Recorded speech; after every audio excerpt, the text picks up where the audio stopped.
সামনে যেসব ঘটনা ঘটতে যাচ্ছে তা সিরিয়ালি বলছি। একটা মালহামা বা ভয়াবহ যুদ্ধ শুরু হবে।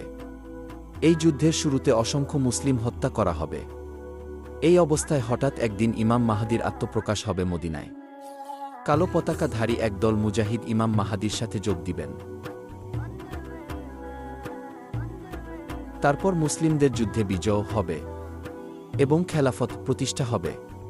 এমন সময় ইয়াহুদীদের নেতা হিসেবে দাজ্জালের আত্মপ্রকাশ হবে।